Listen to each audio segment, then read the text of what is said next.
کاغذ آ چکا ہے، میں مختصر بیان کرنا چاہتا ہوں۔ ایک بدعت اور بھی پائی جاتی ہے، اور وہ بدعت ہے میرے بھائیوں سفر کے مہینے کے آخری بدھ میں چاشت کے وقت 4 رکعت نماز کی۔ کہا یہ جاتا ہے مخصوص انداز سے اگر نماز کوئی پڑھ لے تو سفر کی ساری نحوست اس سے کیا ہو جائے گی؟ دور ہو جائے گی۔ میرے بھائیوں اس قسم کی جھوٹی نماز سے اور اتنے ساری امیدیں رکھنا یہ سراسر کیا ہے؟ فضول ہے، بکواس ہے، اور اس طرح سے ایک عقیدہ کسی مسلمان کا نہیں ہو سکتا۔ کوئی کہے نماز پڑھنا بھی بکواس ہے، جی ہاں، جب وہ نماز بلا دلیل ہو تو ایسی صورت میں وہ نماز کیا ہو جائے گی؟ بدعت بن جائے گی۔ یہ نماز ان نمازوں میں سے نہیں ہے جس کا ثبوت اللہ کے رسول صلی اللہ علیہ وسلم سے ہے۔ اگر ایک انسان کہے قرآن کی تلاوت بڑی اچھی چیز ہے لیکن سجدے کی حالت میں قرآن پڑھے تو وہ عبادت ہے؟ قرآن کی تلاوت کیا ہو گیا؟ اس کے لیے وہ بارے جان، اس لیے کہ اللہ کے رسول صلی اللہ علیہ وسلم نے حالت سجدہ قرآن پڑھنے سے کیا کیا ہے؟ منع کیا ہے۔ اللہ کے رسول جناب محمد رسول اللہ صلی اللہ علیہ وسلم نے اذان کے کلمات سکھائے، لا الہ الا اللہ۔ کوئی سوچے کہ کلمہ مکمل نہیں ہوا، ایک دن میں کہوں گا محمد رسول اللہ، کوئی پیچھے سے آئے گا تو ہاتھ لگائے گا کہ یہ ذاتی کہاں سے کی؟ کہے گا کہ کوئی میں شرک کر رہا ہوں، محمد رسول اللہ کہنا ظلم ہے؟ جی ہاں ظلم ہے، اس لیے کہ دین میں ایسا ثابت ہے نہیں ہے۔ اس جھوٹی نماز کا کوئی فائدہ نہیں، اور اس طرح سے عقیدہ رکھنا یہ بالکل بد ہے اور ایسا نہیں ہے۔ میرے بھائی اور دوستو، ہمارے بہت سارے بھائی ہیں جو اس مہینے کے اندر اور بہت ساری بدعتیں کرتے ہیں، اور انہی بدعتوں میں سے ایک بدعت یہ بھی ہے کہ سفر کے آخری بدھ کو مغرب اور عشاء کے درمیان مسجدوں میں اکٹھا ہوتے ہیں اور ایک ایسے کاتب کے پاس حلقہ بنا کر کے بیٹھ جاتے ہیں، کاغذ پر وہ انبیاء علیہ السلام کی آیات لکھ کر کے جو ہے مثلا سلام علی نوح فی العالمین، سلام علی موسیٰ و ہارون، سلام علی ابراہیم لکھ کر دیتا ہے، اور یہ لوگ لے جا کر کے اس کو پانی میں ڈبو کر کے کیا کرتے ہیں؟ پیتے ہیں، اور اس اتخاذ سے پیتے ہیں کہ اگر ایسا کر لیا تو سارے کے سارے نحوست جو ہے کیا ہو جائے گی؟ دور ہو جائے گی۔ بلا شبہ یہ عقیدہ بھی باطل ہے، اور ایسا کچھ اللہ کے رسول جناب محمد رسول اللہ صلی اللہ علیہ وسلم سے ثابت نہیں ہے۔ بعض لوگ یہاں تک دیکھا گیا ہے کہ بدھ کے روز، سفر کے مہینے میں بدھ کے روز نہیں بلکہ عام مہینوں میں بدھ کے روز مریض کی عادت نہیں کرتے ہیں۔ جھوٹی روایت تک پڑھ لی موضوع کہ اگر کسی نے بدھ کے روز کسی مریض کی عادت کی تو جمعرات کی اس کی عادت ضرور کرے گا، یعنی اس کو قبرستان میں دیکھے گا۔ اب آپ بتائیے کہ اگر کسی کو کسی دشمن کو مارنا تو زہر کھلانے کی ضرورت نہیں، چپکے سے جا کر کے اس کی کیا کر لو؟ بدھ کے دن عیادت کر لو، اور آسانی کے ساتھ اس سے کیا مل جائے گی؟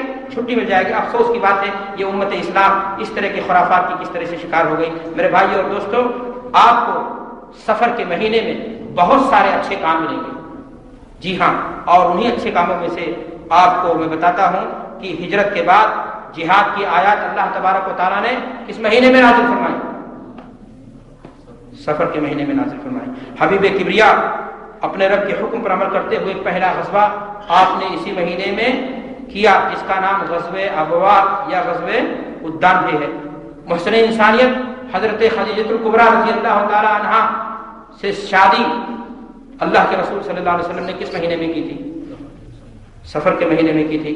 خیبر کی فتح کس مہینے میں ہوئی؟ سفر کے مہینے میں ہوئی۔ واقعہ بیر مونا اور قبیلہ خشم کی جانب اللہ کے رسول صلی اللہ علیہ وسلم نے سریہ بھیجا، وہ کس مہینے میں تھا؟ اسی مہینے میں تھا۔ اب آپ بتائیے کہ یہ ساری چیزیں جب اسی مہینے میں تھی اور خیر کی چیزیں تھیں تو پھر اس مہینے کو منحوس کیوں مانا جائے؟ اللہ کے رسول صلی اللہ علیہ وسلم نے آگے فرمایا، مجھ سے 5 منٹ اور لیں گے، کہ آگے فرمایا ولا نوا، نچھتر کی بھی کوئی شرعی حیثیت نہیں ہے۔ بارش کون برساتا ہے؟ سورج کون اگاتا ہے؟ زمین سے فصلیں کون اگاتا ہے؟ اب اگر کوئی شخص کہے اندرا برسا، چترا برسا، ہتھیا برسا، جھنڈا برسا، تو پھر کیا کہا جائے گا؟ یہ ہندوانہ عقیدہ ہے اور مشرکانہ عقیدہ ہے۔ میرے بھائیوں اور دوستوں، یہ بھی ایک چیز غور کرنے کی ہے کہ یہ ادرا اگر پانی کا دیوتا ہے تو کیا صرف ہندوستان والوں کے لیے؟ تجربات اور مشاہدات یہ بتاتے ہیں کہ سعودی عرب کے اندر بارش کب ہوتی ہے؟ جو نچھتر کے اعتبار سے ہندوستان میں ادرا کہا جاتا ہے، موسم مشہور ہے، برسوں دھنوا کیا نام ہے، ادرا رات دنا دھنوا ہوئی ہے 60 دن، اور اس طرح کی کیا کیا خرافات لوگ کہتے رہتے ہیں۔ وہ ہتھیا برسا، ادرا برسا، اور پنڈت جا کر کے جو ہے کیا نام ہے اس سے پوچھا جاتا تو کہتا ہے بڑی بارش ہے، اور جب بارش نہیں ہوتی تو کہتا ہے ملماس ہو گیا، یعنی اپنا جو ہے بچاؤ کا کوئی نہ کوئی حربہ اپناتا ہے۔ تو میں نے آپ کے سامنے کہا کہ اگر ادرا بارش کا دیوتا وہی برساتا تو سعودی عرب میں تو پانی اس موسم میں نہیں برستا ہے، کب برستا ہے؟ اور اٹلی میں جا کر کے دیکھو کب برستا ہے، تو وہاں کا دیوتا الگ ہے، وہاں کا دیوتا الگ ہے، لگتا ہے پانی کا الگ الگ بٹا ہوا ہے کیا؟ اس طرح کا کوئی بھی عقیدہ مشرکانہ ہے۔ اللہ کے رسول صلی اللہ علیہ وسلم نے فرمایا اربع من امتی من امر الجاہلیہ لا یترکونہن الفخر بالانصاب والطعن فی الانصاب والاستسقاء بالنجوم. تو میرے بھائیوں، نچھتروں سے بارش کی تلاش یا یہ عقیدہ رکھنا کہ ان سے بارش ہوتی ہے اور کال کلوٹی کھیلیں گے تو وہ خوش ہو جائیں گے، کسی کے گھر میں کیچڑ پھینکیں گے تو بارش ہو جائے گی، کسی کو گالیاں بکو گے یا نحوست کے سارے کام کرو گے تو اللہ کا غضب آئے گا، سونامی ایک اور آئے گا. اور کہا یہ جاتا ہے کسی کے گھر میں گندگی اٹھا کر کے پھینک دو تو پھر بارش کیا ہو جائے گی. یہ عقائد اور نظریات جو ہندوؤں کے ہیں اور ہم نے اپنی آنکھوں سے دیکھا کہ مسلمان بھی یہ سارے کام کرنے لگتے ہیں. میرے بھائیوں اور دوستوں، اللہ کے رسول صلی اللہ علیہ وسلم نے آگے حدیث میں فرمایا کہ ولا غولا، بھوت اور چھلاوا کی بھی کوئی شرعی حیثیت نہیں ہے. عربوں کے ہاں یہ عقیدہ تھا کہ اس طرح سے بھوت مختلف شکلوں میں آ کر کے انسان کو کیا کرتا ہے، بھٹکا دیتا. آج بھی ہمارے یہاں مسلمانوں میں بہت سارے لوگ ہیں جن کو پیشاب اور پیخانہ سب کچھ اتر آتا ہے. دراصل حدیث میں اللہ کے رسول صلی اللہ علیہ وسلم نے نفس غول کا انکار نہیں کیا، بلکہ آپ صلی اللہ علیہ وسلم نے اس بات کا انکار کیا ہے کہ غول کو یہ پاور نہیں کہ کسی کو موت دے دے، کسی کو راستہ بھٹکا دے، بلکہ ایک انسان کو، جیسا کہ میں نے پہلے ہی کہا، کہ سفر پر نکلے تو دعا پڑھ کر کے نہ تو غول اس کو کوئی نقصان پہنچائے گا نہ اور کوئی چیزیں نقصان اس کو پہنچائیں گے. ایک انسان جب اللہ کی حفظ و امان میں نکلے گا، کوچ میں نکلے گا، دعا یہ مومن کے لیے کیا ہے، کوچ ہے. جب دعا پڑھ لیتا ہے تو اس طرح کی تمام شیطانی حرکات اور سکنات سے کیا ہو جاتا ہے، محفوظ ہو جاتا ہے. اللہ کے رسول صلی اللہ علیہ وسلم نے یہ بھی فرمایا حدیث میں ہے اذا تغورت الغیلان فبادروا باللسان.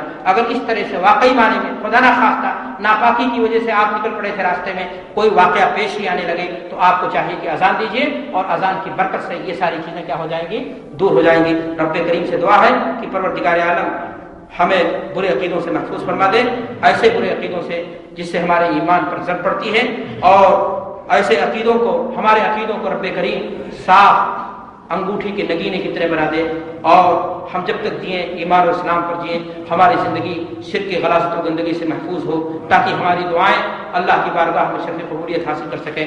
وآخر دعوانا ان الحمدللہ رب العالمین والسلام علیکم ورحمۃ اللہ وبرکاتہ. نظر کا لگ جانا حق ہے؟ جی ہاں، اللہ کے رسول نے فرمایا کہ النظر حق، نظر لگنا حق ہے، لیکن اس کا علاج کیا ہوگا؟ اس کا علاج شرعی ہوگا. کوئی جادو ٹونا یا اس طرح سے چھو منتر اور الٹے سیدھی حرکت جو ہندوؤں کے پاس ہوتی ہے وہ نہیں کیا جائے گا، بلکہ موستین پڑھیے، سورہ فاتحہ پڑھیے، دم کیجیے، انشاءاللہ اس کا علاج یہی ہے. اور انشاءاللہ ساری چیزیں مجھ سے بھی ہندی ذرا پڑھ کے بتائیں تو جلدی سے. ایک شخص کتنی شادی کر سکتا ہے اور ایک عورت کتنی شادی کر سکتی ہے؟ ایک شخص بیک وقت 4 بیویاں اپنی زوجیت میں رکھ سکتا ہے، لیکن اس کے شرائط ہیں، آداب ہیں. ٹھیک ہے، آدمی کو جسمانی طاقت ہو، اس کی تفصیل ہے، مالی طاقت ہو، سب کچھ ہو، اور یہ بھی ڈر نہ ہو کہ وہ انصاف نہ کر سکے گا. انصاف کرنے کی بھی اس کے اندر اگر صلاحیت ہے تو 4 بیویاں بیک وقت اپنی زوجیت میں رکھ سکتا ہے. سائل نے یہ بھی پوچھا کہ ایک عورت کتنی شادی کر سکتی ہے؟ ایک عورت ایک شادی کرے گی، لیکن اگر حادثاتی طور پر اس کا شوہر اس دنیا سے چلا جائے تو کسی بھی جوان عورت کو اللہ کے رسول نے بیٹھنے کے لیے نہیں کہا ہے، بلکہ کہا ہے کہ عدت گزار کر کے کسی اور مناسب انسان کا ہاتھ پکڑ لے تاکہ زندگی پرسکون گزرے. ہندوؤں کی طرح یہاں بھی نحوست کا عقیدہ نہیں رکھنا چاہیے کہ اس کی گوڑی خراب تھی، یہ آئی اور مر گیا، اور شراب پی کر کے گاڑی اس نے چلائی، ایکسیڈنٹ اس نے کیا.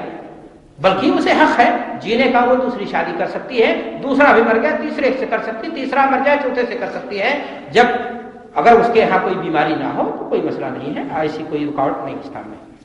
میرے کچھ دوست ہیں جو صرف جمعہ کی نماز پڑھتے ہیں، باقی نمازوں کی پابندی نہیں کرتے اور احسان بھی جتاتے ہیں. ان دوستوں سے رابطہ رکھنا چاہیے یا نہیں؟ الحب للہ والبغض للہ. دوستی اور دشمنی کا معیار کیا ہے، پیمانہ کیا ہے، ترازو کیا ہے؟ آپ کی دوستی اللہ کے لیے، آپ کی دشمنی اللہ کے لیے.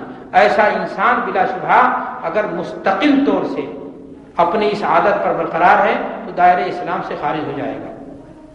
جی ہاں، اور ایسے انسان سے آپ دوستی نہ رکھیں، لیکن دعوت کے لیے، سمجھانے کے لیے جب ایک آدمی ایک کافر سے ہنس کر کے بول سکتا ہے، اس کو کوئی چیز کھلا سکتا ہے، مقصد دعوت ہوتا کہ ہماری بات یہ سننے کے لیے تیار ہو جائے، اگر آپ کے ہاں متنہ نظر یہ ہے دعوت ہے تو اس کو اس طریقے سے قریب کر کے اس سے کہو کہ فلاں آخر تم مسلمان ہو، اس طرح کی چیزیں تمہارے یہاں کیوں پائی جاتی ہیں، نماز سے سستی یا غفلت آخر ایک مسلمان کی پہچان تو نہیں ہے۔ اللہ کے رسول نے معراج کے رات اس کو جو ہے کیا بتایا تھا اور کیا چیزیں ہیں، اس کو آپ فضیلت بیان کیجیے۔ بعض لوگ یزید کو لعن طعن اور سب و شتم کرتے ہیں،